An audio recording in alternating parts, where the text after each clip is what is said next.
Moving on to problem 4. These ones should be in one video if I remember everything. So here I have 3 different matrices, A, A1, and A3. And it says you may notice that matrix A1 and A3 are obtained from A by changing only one column. So here this column is changed, and here this column is changed. And note, this comes from a B vector. Because it's A1 and A2, so we're going after Cramer's rule. I should be able to write my system equations if they ask me to, but they don't. It says determine the determinant of matrix A by expansion on the row or column of least computation. So typically we can choose whichever row we want or whichever column we want, but it says of least computation, so therefore we have to choose the one that has the most zeros. So I'm choosing this row right here. So plus, minus, plus. So that means my determinant of A is going to be -2 times its cofactor. Remove the row, remove the column. 0 to -3, 0 to -1, to -3, 2. And then -0, +0, -0.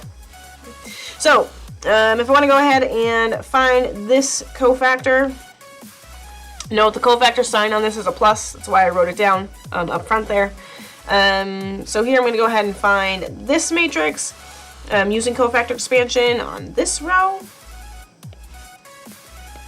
So it's +0, -0, plus 2 times its cofactor. Remove the row, remove the column. To -3 to -1. So -2 times 2 times -2 minus -6. Equals -4 times 4, -16.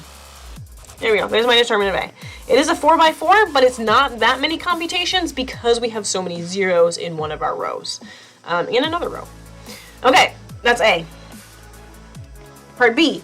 Use the determinant properties without expansion. Without expansion means don't do this kind of calculation. It means use your determinant properties. Find A1 and A3. Which of A1 and A2, A3, A1 and A3 is invertible? So note, if I look at the difference between A and A1, if I look at this first column here, to get to my B vector, it appears as it's my first column, column number 1, has been multiplied by -3. So by the determinant property of multiple of column, or column/row multiple, if my determinant has a row multiplied by a constant or a column multiplied by a constant, the determinant of A1 is just going to be the determinant of A also multiplied by that constant, so -3 times the determinant of A. Therefore, the determinant of A1 should be 16 times 3, which is going to be 30, 46, 48. Determinant of A1 is 48. Determinant of A3. Note, if I look at these two columns, they are constant multiples of each other, which essentially I can divide this one by -3, and they would be the same. So here I have two columns, two rows that are same. Two identical rows.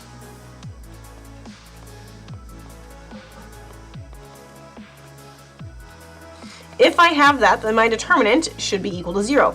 So therefore, the determinant of A3 equals 0.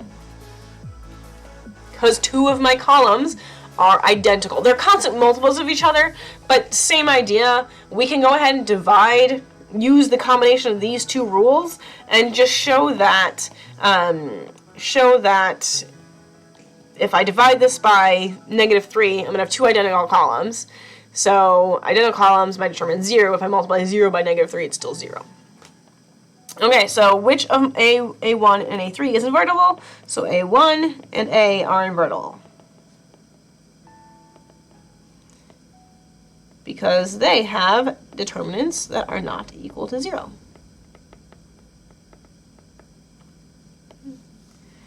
It doesn't say justify, so you can just write down A and A1, but I justified.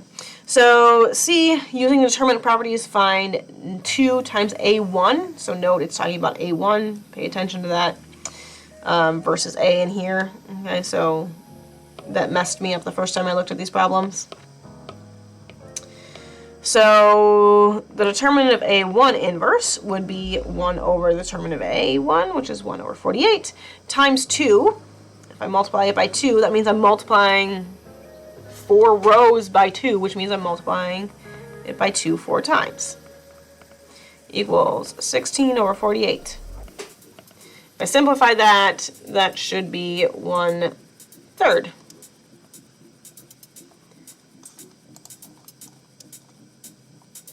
If I look at the determinant of A times A1, it should be the determinant of A times the determinant of A1. That's one of my determinant properties. So that means it's negative 16 times 48. I can do that in my head too, or onto the paper. I can't do it in my head. Do it on paper. But I will do it in my calculator. Negative 768. And then lastly, 3 times A inverse. So I'm multiplying all of my rows by 3. So it's going to be 3 times 3 times 3 times 3. A times A inverse here is identity. So here's identity, which the determinant of identity is 1. That's all my diagonals. So therefore, my determinant is going to be 9 times 9, which is 81. Note, this has A times A inverse, whereas this one has A times A1. So keeping track of what matrices you're talking about, what you're trying to find, it can be confusing. Okay, so keep it all straight. But here I'm multiplying 3 4 times because I have 4 rows. So if this row is multiplied by 3, my determinant is multiplied by 3. If this one's multiplied by 3, my determinant is also multiplied by 3. If this one's multiplied by 3, my determinant is multiplied by 3. If this one's multiplied by 3, my determinant is multiplied by 3. So if I multiply all 4 rows by 3, then I need to go ahead and multiply my determinant by 3 4 times. Okay, problem 4b, given the following system of equations, determine the values of A33 and B3 such that the rank is equal to 2. The ranks are the equal and equal to 2. If I'm looking at rank of A and AB, I'm using Gauss elimination. So if I write my augmented matrix, this one I can do augmented matrix, because I read the problem before I started, unlike the last time.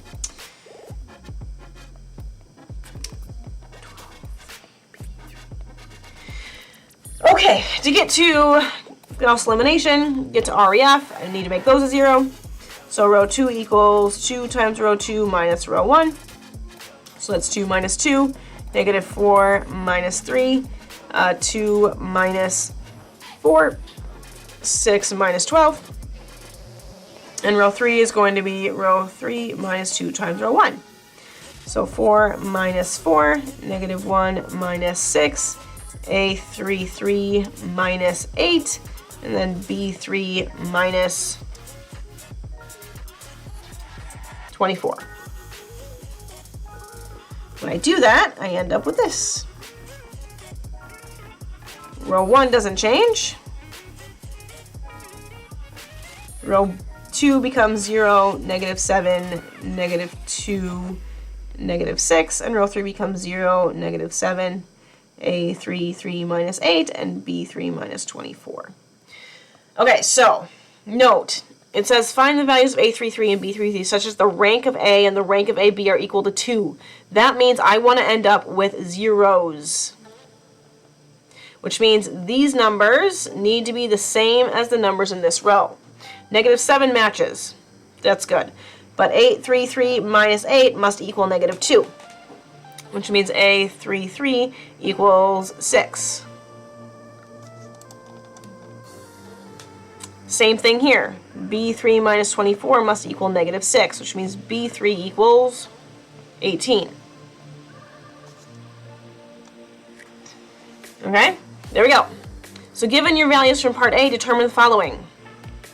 Identify the type of system. It is a consistent system, because the rank of A equals the rank of AB. And the number of solutions. Number of solutions is infinite solutions, because the rank is less than the number of rows, or the number of equations. 2, identify if your equations are linearly independent or dependent. They are dependent.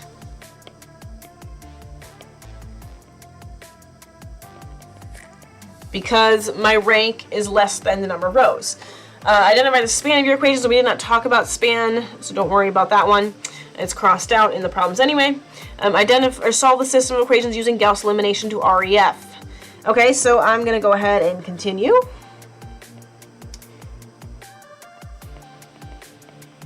I'm going to say row 3 equals row 3 minus row 2. They're all the same. I forced it to be that way, so I end up with all of my zeros. It says to go to REF, so I need to continue. So I need to make that a 0. I'm pushing all of my numbers over to the right. This is a pivot. This is a pivot. I need to have zeros all the other places in my pivot columns. So that means row 1 equals 7 row 1 plus 3 times row 2. You can use whatever row operations you want. Obviously, I don't like fractions. So these are the row operations I am choosing. But if I do that, you can see I write my math on the side so I can keep track of what row operations I'm doing at one time. So that would be 14 plus 0, 21, no, 7 times, yeah, 21, minus 21, 28, minus, or plus negative 6, and then 12 times 7 is 72? No, 84. 84 plus negative 18. So I end up with 2, 0, nope, I don't end up with 2. Row 1 changes, so I end up with 14, 0, 21, 84 minus 18, 66, and then 0, negative 7, negative 2, negative 6, and 0, 0, 0, 0. The last thing to do REF is divide by my pivot numbers. So I get 0 ones there. So this is going to be 1, 0, 21 divided by 14 would be 3 halves. Just checking my work because we should all get the same REF.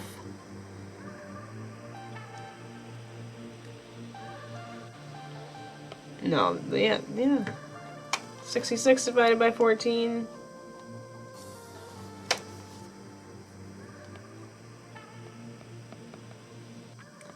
And 0, 1, 2 sevenths, 6 sevenths, 0, 0, 0, 0.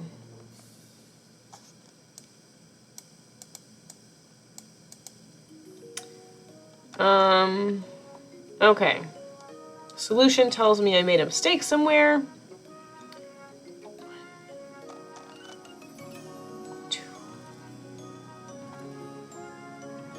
I did the different row operations.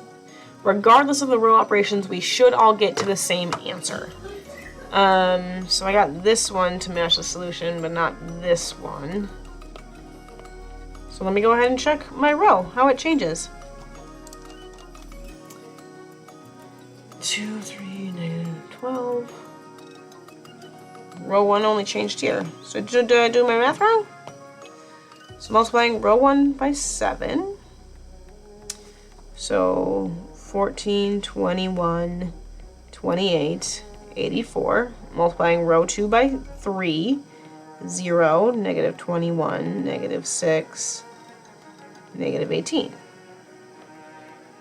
So when I add them together, 14, 0, 22. Oh, there we go. That might solve my problems. And 66. That changes things. 22 over 14. So there we go. There's REF, solving my system of equations. This tells me that x1 mine plus 22 14ths, 11 sevenths equals 33 sevenths.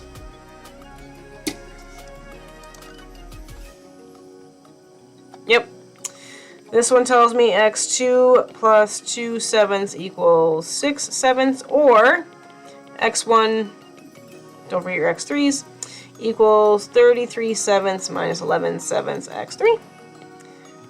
x2 equals 6 sevenths minus 2 sevenths x3.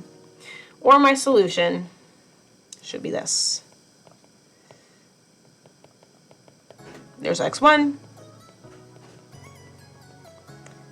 And x3 is my free parameter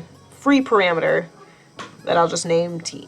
There we go. There is my solution. There's one way to express it. And so that are the two different problems from problem number 4.